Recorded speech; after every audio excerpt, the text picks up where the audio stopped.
बात करेंगे उत्तर प्रदेश की, जहां बरेली में मौलाना तौकीर के करीबियों पर लगातार एक्शन हो रहा है। तौकीर के करीबियों की अवैध प्रॉपर्टी पर बुलडोजर चल रहा है। मौलाना तौकीर के करीबी मोहम्मद आरिफ की अवैध संपत्ति पर लगातार दूसरे दिन बुलडोजर चल रहा है। कल बरेली विकास प्राधिकरण ने मोहम्मद आरिफ की मार्केट पर बुलडोजर चलाया था, तो आज भी कार्रवाई जारी है। जगतपुर इलाके में मोहम्मद आरिफ ने 2 मंजिला मार्केट और एक शोरूम की बिल्डिंग अवैध तरीके से बनाई थी, जिसे ध्वस्त किया जा रहा है। सबसे पहले बुलडोजर जगतपुर की 2 मंजिला इमारत को ध्वस्त करने पहुंचा। बिल्डिंग 2 साल पहले बनी थी, इसमें 16 दुकानें थीं। इसके अलावा आरिफ के पीलीभीत रोड पर बने परिसर पर भी बुलडोजर चला है। इसमें marriage hall, flora garden, Peter England का आउटलेट और कई दुकानें थीं। हाल ही में इलाहाबाद हाईकोर्ट ने 26 सितंबर को बरेली में हुई हिंसा मामले में दर्ज एफआईआर रद्द करने से इनकार कर दिया था। तौकीर रजा पर बरेली में 26 सितंबर की हिंसा का मास्टरमाइंड होने का आरोप है और उसी के बाद से लगातार ये बुलडोजर कार्रवाई हम देख रहे हैं। बरेली के आसपास के जो शहर हैं, जो इलाके हैं, वहां अवैध तरीके से जितनी भी प्रॉपर्टी तौकीर के करीबियों की है या तौकीर की है, उन पर बुलडोजर एक्शन किया जा रहा है, उन्हें ध्वस्त किया जा रहा है। यानी पूरी तरीके से जो कमर है वो दंगाइयों की तोड़ी जा रही है समीर जी। और ये बुलडोजर एक्शन तो नहीं रुकेगा, ये तो अब यूपी का स्टाइल बन गया है जो बाकी राज्यों में भी जाता है बखूबी। निश्चित रूप से योगी आदित्यनाथ ने जब 2017 में उत्तर प्रदेश का चार्ज संभाला था, उसके बाद से जिस तरीके से अपराधियों और अवैध संपत्तियों पर, बेसिकली ये तो जो अपराधी थे उन लोगों ने जो अपने अवैध अपराध की आय से जिस तरीके से जमीनों पर अतिक्रमण करके बड़े बड़े मॉल, शोरूम, अपने घर बनाए थे, उस पर योगी आदित्यनाथ ने जिस तरीके से बुलडोजर चलाया है, उसकी पूरे देश में चर्चा हुई। और फिर योगी आदित्यनाथ के इस मॉडल को देश के तमाम मुख्यमंत्रियों ने अपने यहाँ इस्तेमाल करना शुरू कर दिया गया था, योगी के इस मॉडल को। और मुझे लग रहा है कि अब तौकीर राजा के करीबी लोगों के ऊपर जिस तरीके से बरेली में चल रहा है, अब मुझे लगता है कि योगी आदित्यनाथ को एक मंत्रालय भी बना देना चाहिए कि अवैध जो प्रॉपर्टी होती है तो उससे क्या आइडेंटिफाइड करने में उनको बहुत ईजी होगा। और एक बार का कार्रवाई जरूरी है, क्योंकि उत्तर प्रदेश इतना बड़ा राज्य है, क्योंकि कोई छोटा राज्य नहीं है, बहुत बड़ा राज्य है। और लंबे समय से वहाँ पे जिस तरीके से विपक्षी सरकार रही, 2012 से लेकर 17 तक अखिलेश की सरकार रही, 2007 से लेकर 2012 तक मायावती की सरकार रही, तो उस समय जितना अवैध अतिक्रमण हुआ है, अवैध आय से जो संपत्ति इकट्ठी की गई है, अभी सरकारी जमीनों पर जो कब्जा किया गया है,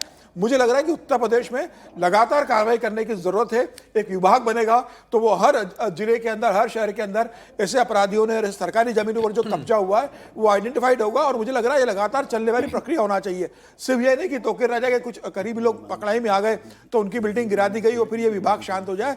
लगातार उत्तर प्रदेश में जब करेंगे तो मुझे लग रहा है कि उत्तर प्रदेश के अंदर तमाम अपराधी और अपराध की आय से जो संपत्ति अर्जित की है और इस तरह के असामाजिक तत्व की जो संपत्तियां हैं, वह मुझे लगता है कि ध्वस्त होगी। और ये बहुत अच्छा शुरू हो गया है और मुझे लग रहा है ये 2017 तक लगातार जारी रहेगा, 2027 तक जारी रहेगा।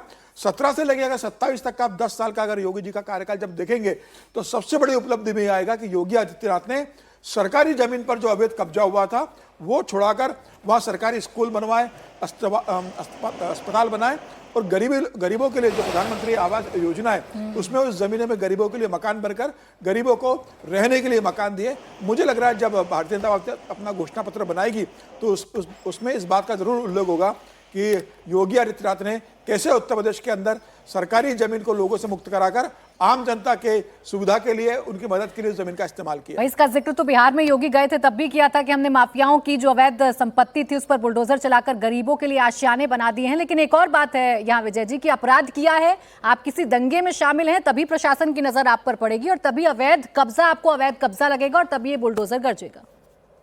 मैं तो थोड़ा कम समझता हूँ, लेकिन मुझे समझ नहीं आया कि म्यूनिसिपैलिटी के एक्शन को मुख्यमंत्री की कार्रवाई कैसे समझते हैं हम लोग। मुख्यमंत्री की ज़रूरत कहाँ है इसमें? अलग से विभाग की क्या ज़रूरत है? देश भर में, जिलों में, शहरों में म्यूनिसिपल कॉरपोरेशन है, म्यूनिसिपैलिटीज़ है, पंचायत है, जो भी है वो देखते हैं अवैध निर्माण का काम। तो उन लोगों को देखना चाहिए कि क्या हो रहा है इसमें। मुख्यमंत्री जी को तो और बड़े काम करने। मुख्यमंत्री जी कहाँ फंसे हुए हैं इसमें कि बरेली में क्या हो रहा है, इलाहाबाद में क्या हो रहा है, वहाँ के जो, और यदि वहाँ का म्यूनिसिपल कमिश्नर काम नहीं कर रहा तो उसके खिलाफ एक्शन लेने का काम मुख्यमंत्री जी को करना चाहिए। ठीक है, म्यूनिसिपैलिटी के काम को एक तो क्रेडिट लेना और डिसक्रेडिट लेना भी, क्योंकि उससे नाराज भी बहुत सारे लोग होते हैं। ये तो एक एडमिनिस्ट्रेटिव जॉब है जो करना चाहिए। कोई भी अवैध यदि निर्माण हो रहा है, पहले तो उनके खिलाफ भी कार्रवाई हो, ये भी सरकार को बताना चाहिए कि इतने अवैध निर्माण तोड़े, ये अवैध निर्माण किस कार्यकाल में बने थे और उस कार्यकाल में जिन अधिकारियों की मौजूदगी में बने उन अधिकारियों पर क्या कार्रवाई की गई।